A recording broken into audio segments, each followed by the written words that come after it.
Hey everybody, Tom here with Hidden Beats, and today we're talking with the lovely Jess Moskaluke. How are you doing? I'm doing good. How are you? Pretty good. It's nice to get to actually chat with you, and I've been kind of a fan of your music for a little bit now, so it was great to see your name come across my desk. Oh, that's awesome. Well, thank you. I appreciate it. So we're here to talk about you, about your music, and just kind of what you do in the world. But for those who might be new to you, can you give a little introduction about yourself? Yeah, I am a Canadian country music artist, singer-songwriter. I've been at this for a long time and excited. I just released a new single well, actually, I guess just a couple days ago, depending on when this is coming out, called Life for Me. I think I'm going to try to actually put this out today when we're done. Oh, Hopefully. look at you go. Yeah. Amazing. We'll see how good I get though. So I guess the first question is probably the most answered question you've probably ever had, but what got you started in music? Just a love for music. It's honestly, it's just something that I have always loved to do, singing specifically, and just kind of took every opportunity I could get until it just kind of consumed my life. I mean, yeah, that's what seems like if you're into music, that's just what's going to happen. Totally, yeah. Now, there's a lot of big influences in country music, but I'm actually more curious of some out of the box influences you might have that you listen to maybe growing up or anything like that. Yeah, I mean, obviously she's a country music artist, and it's not going to be out of the box, but I'll tell you why. Shania Twain is my biggest influence, and I think that I loved the way that she so seamlessly married the pop genre within the country genre. So I think because of that, like I listened to a lot of pop music growing up too. So that would have been like Christina Aguilera and like Rihanna and Britney Spears.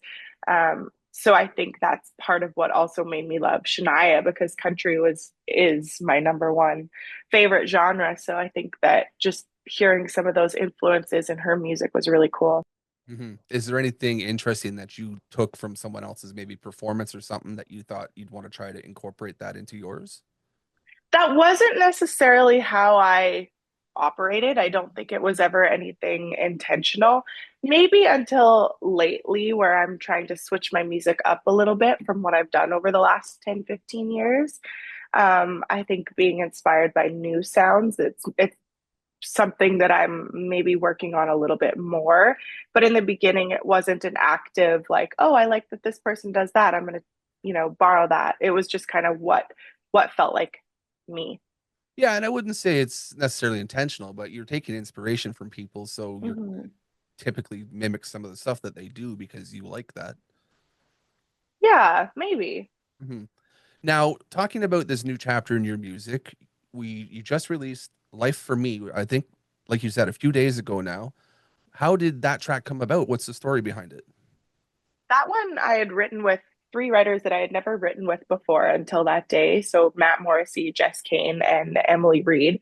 And we kind of had just sat in the room together that day and we were like, okay, well, again, you've been releasing music for a long time. So how do we make this feel fresh and exciting for me again? How do we I've never wanted to release the same song twice. And that becomes more challenging the more songs you have out, obviously.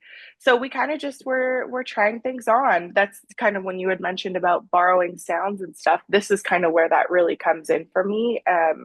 And I think that it was a lot of things that I was like, okay, but for example, I really love listening to Hardy. I think that his music is so cool. And once again, with the blending of the genres, I've always really respected that action. And I remember saying in the room that day, but that's not really like, I don't think my fans will want to hear that from me. I don't know if that feels authentic. And we just kind of said, well, let's try a few of those things on and let's, get it to a level where it feels like it is authentic to you. So, um, obviously something that's really authentic to me is my small town. That's true. It's pretty much, I'm very much a small town girl, so it made sense to write about something that I know really well like that. So it felt to me kind of like if one of my previous songs, Map Dot, had like a cooler, edgier older sister. hmm And we're actually kind of at the perfect time in music for trying out different things. You see so much kind of mixing and blending of different sounds and that, so it's really like the perfect window for you to open up now. Yeah, totally. My stuff has always been pretty pop country, and I think that I was on the forefront of it at a time in Canadian country music where it wasn't quite as welcomed. I was often asked to tone it down, or for radio, they would want a different version of something. And so, as someone who had had that experience early in my career, it's really exciting to see it being a lot more broader and creative. Um, so yeah, it's feeling really good. I think it's really good for the genre. Hmm. Now, your process when you're putting together music, do you have some unique things you like to do, or since you're trying new stuff now, have you tried to add new techniques and things like that in? In terms of songwriting, or Your music making process, so like the writing, the production value, things like that, when you're putting everything together.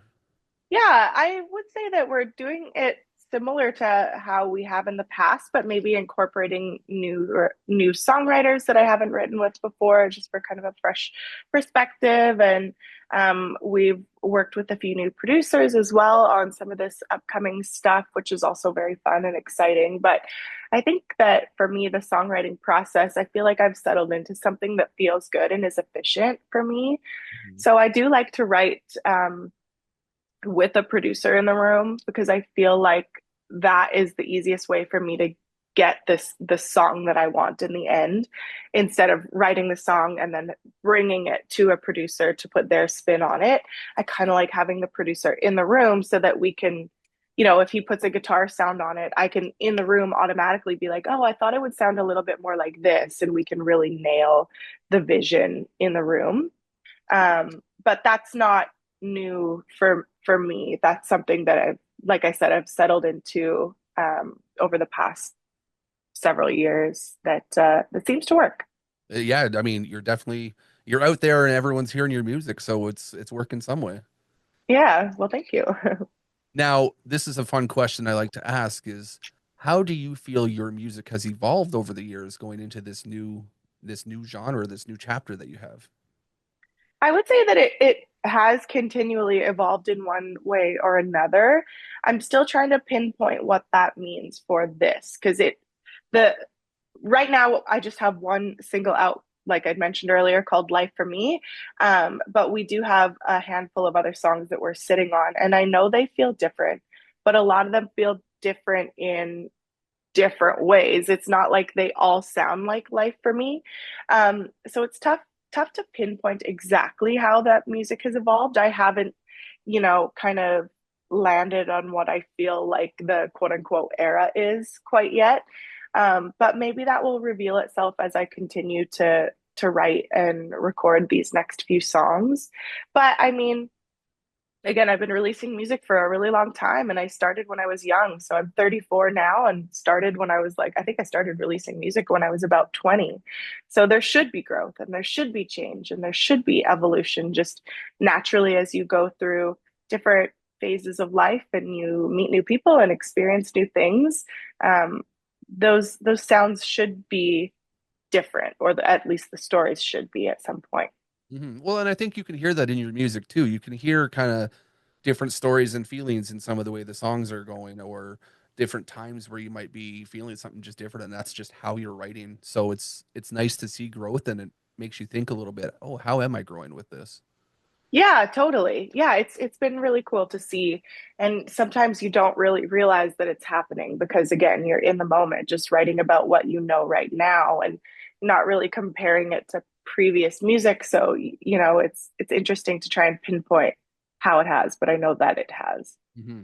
So here's a very introspective question then. What's something like the most interesting thing you've learned about yourself so far on your music journey? Oh, my goodness. Um, I don't know. Ask me that next time. I would have to, being that it's so introspective, I would have to think about it a little bit more. Um, yeah, I have no idea. Mhm. Sorry, that's But not a hey, very good answer. these It's a ones tough make you think. question. Yeah. Okay, so how do you balance staying true to your sound, to your fans, with experimenting with some of this new stuff?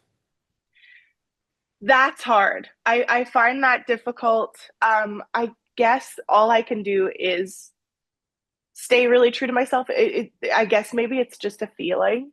There's always going to be people out there that'll say, "Oh, that's not who she is." But I guess I'm the only person that can say whether or not that's true. So I guess, the last like year or two has been trying things on. And if we take things a little bit too far, if I decide I want to write a more rock country driven song and we take it a little bit too far, well, we can always scale that back down in production. But there's always going to be someone that says we took it too far and then someone who thinks we could have taken it further. So I guess I'm kind of the only one that can make that call. Mhm. Um, and I do think that a lot of my fans that have been here for the long haul, there is gradual growth, but I don't think that anything has been so drastic. I didn't really hop from genre to genre, and I think that the ones that have been there from day one, like I said, are probably not surprised to hear that I'm pushing things in other directions. And it's interesting being a person that is creative for a living because you kind of whether we do it ourselves or whether the outside world does it, we're kind of putting ourselves in a box, which is a little unnatural for someone who's creative and trying to do things differently. So yeah, I don't know. I guess just trying things on and then and seeing how they work. There's no perfect method, and um, yeah. But hopefully they like the next stuff. I guess that's all we can do is just try. Hey, that's all you can do. Yeah. So now I was lucky enough this year. So one of the things I do is I'm a photographer also. I was lucky enough this year to get out to Boots and actually got to see you live, Oh, which amazing. I got some cool pictures around here somewhere too, which was fun. It was a great experience. And I'm curious if this evolution in your music is going to also evolve, like increase your live show or make your live show evolve.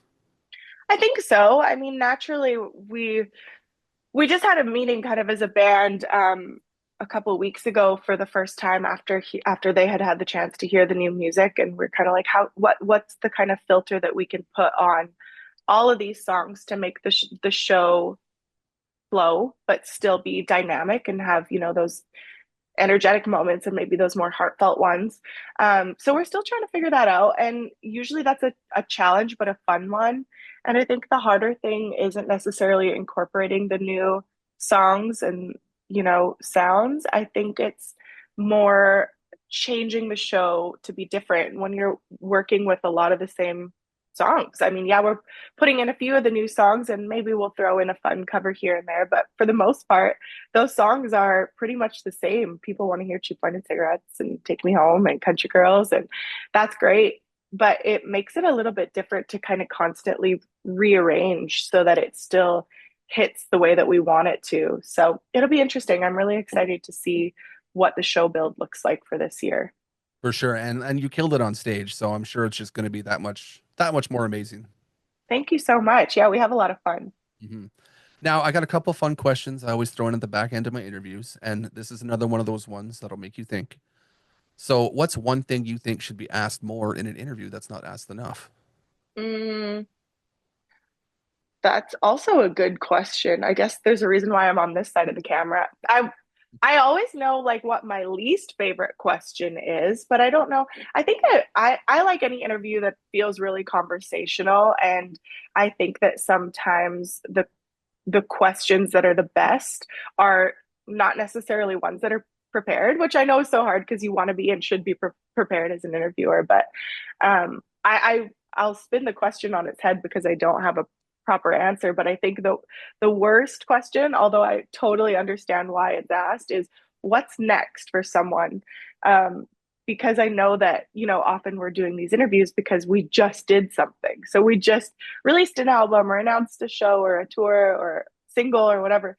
And that, I think that for us, it's really hard because we live in such a life and a world where everyone does want what's next. And by the time we've released an album, we're already working on the next one. And then, so it's a little bit tough to live in the moment and to appreciate all the things that you've done. And then all of a sudden you look back one day and you're like, wow, I've done all these things and I've never really grasped that. Mhm. So I think that maybe those are the types of questions that could be answered or asked rather a little bit more. Yeah, well, I'll scratch that one off my list. No, no, I like that one because it makes you think. And also because I started out interviewing and I sucked at it completely. So it makes me, up my game a little bit more too. That's a good question right there. Is it, even though I didn't answer it that great. I told you off air that I'm a little under the weather, so my brain fog is real today. So I bet you if you caught me last week, I would be on fire with these questions. That's the great thing about these is they can change from moment to moment, really. Absolutely. Yeah, they often do. I probably have been asked the same. That would be a funny like TikTok montage or something, asking an artist the same question over the years or the days. Hmm. Mine would be different every time, I'm sure. Sure. Now, I'm curious if you have an interesting fan moment that really stuck out to you. Maybe someone reached out and told you how much a song meant to you or something like that. I feel like there have been lots of really interesting ones throughout the year, whether they or throughout the years, whether they range from funny or incredibly heartfelt or awkward or whatever the case is. But I think that what's jumping into my mind right now, excuse me, is just, when someone thinks enough of your lyrics to get them permanently on their body, when someone comes up and shows you a tattoo of something that you've written, that's happened a handful of times, and I think that's pretty cool. Yeah, I would say something like that. Yeah, when you can do that with lyrics, like I have something across my chest that's actually from one of the Pirates of the Caribbean movies, Oh yeah. and not because of like that's my favorite movie, but the lyric or the words kind of really stood out, and I was like, Yeah, that makes sense, and I want to feel that still. totally. And I think that it also makes me feel so much more connected, and it makes me feel, I don't want to say accomplished as a songwriter, but in a way, it makes me feel like what I've set out to accomplish as a songwriter has been achieved because, I think that it just makes you feel not alone when you write these songs about your own life and you're just sitting there being like, man, I hope that people know what I mean by this. And then all of a sudden it's showing up on their skin because they love it so much or they can relate to it so much. And I mean, that kind of loosely went into my next question was, what do you hope fans take away from your music? I think it depends on the song, but I think probably I just hope they relate to it in some way, or that they can heal from it. Like if it's a heartbreak song or something, I would never want anyone to relate to it. I don't want anyone to ever be heartbroken. But if they find themselves in that situation, I hope that they can just feel not alone. Mhm. Um, but I guess, yeah, I guess relating to my music is the biggest thing. Just feeling like they understand, and the ultimate goal is for someone to hear a song and be like, she wrote that about me. Like that's exactly my life. Mhm. No, that makes sense. So I guess another got a couple more quick ones here. This one's going to make you think too. Talking about fan moments and how they interact with your songs. If you're introducing your music to a new fan for the first time, what's the first song they need to listen to? Um, I mean, I do think life for me, probably always the new one is the one that people are going to answer it with. But I do think that life for me really encapsulates who I am as a person and an artist. Like I said, it's got pop country elements, some of the rock stuff in there, maybe a little bit. It talks all about kind of how I grew up and why I live where I do and why I love this place. And so I think that that probably is a really good introduction and kind of sets you up for hopefully what the rest of the music is going to sound like that they're going to hear. So I think it kind of packages everything really nicely. It does tell your story, I think. I was listening and watching the video, and it does the job what it's supposed to do. And it's a easy to listen to song, but fun that you can follow along and want to listen to it more. So I think overall, as a piece, it works. Yeah, well, thank you very much. I appreciate that. Hmm. So last question, and it's the most important question. Are you happy? It depends on right now. I'm miserable. I got my drugs and my tea and my Kleenex. No, overall, I'm very happy in life. I don't know how much more I could ask for. I've been doing this for a very long time, and it's really easy for artists to do it for a certain amount of time and then burn out, which I've definitely done a million times. And it's also easy to not be excited about what you do or to not have your fans and the general public be excited anymore. But um, I'm lucky that I've been around for a while. I've achieved a lot of goals that I could have never even set for myself. I could have never even imagined to accomplish some of the things that my team and I have. But not only that, I'm still releasing music and people like you still care to talk to me about it. And, I live exactly where I want to live with the love of my life and two dogs. And yeah, I'm pretty happy. That's a great question. People don't ask that in interviews very much. That's why I leave it to the end because it's Yeah, kind of the most introspective, really, when you think about it. yeah, totally. Well, that's everything I have written down. Is there any final words of wisdom you'd like to leave to people? No, that was really fun. Thank you so much. I appreciate it. No, for sure. And like I said, when I saw your name come across my desk, I jumped at it. It was exciting and my first one for the new year. So you get to be the first one up there for Oh, perfect. everything. Nice and fresh. Hmm. So you just released the single and we're excited to hear some more. Is there, Yeah. you got any shows planned for this summer? We have a handful of shows planned for this summer. We'll continue to announce more as they do get announced. I'm blanking. I know we're doing Country Thunder and Craven. I'm scared to say other ones because I don't know whether or not they've been announced. But we do have a handful of shows this summer. Yeah. Okay, well, we're definitely looking forward to it. We'll make sure we link things in the description so people can find you there. Yeah, that would be awesome. Thank you Well, so much. this was lovely, and I'm glad we got the chance to chat, and hopefully we get to do it again. Absolutely. I promise my brain fog will be gone by next That- time. that's what makes a fun conversation, though. If you're not 100% sure on things, it's better that way. I'm listening back to this. I might be like, what was I trying to say? I have no idea. There's been times I've done that where I'm listening back and like, oh God, I sounded horrible, or I asked that question like a fool. Definitely, me Always. too. Okay, well, we will sign off, and I hope you enjoy the rest of your day. Thanks so much, Tom. Nice to meet you. Yeah, you too. Take Thanks, care. Tom.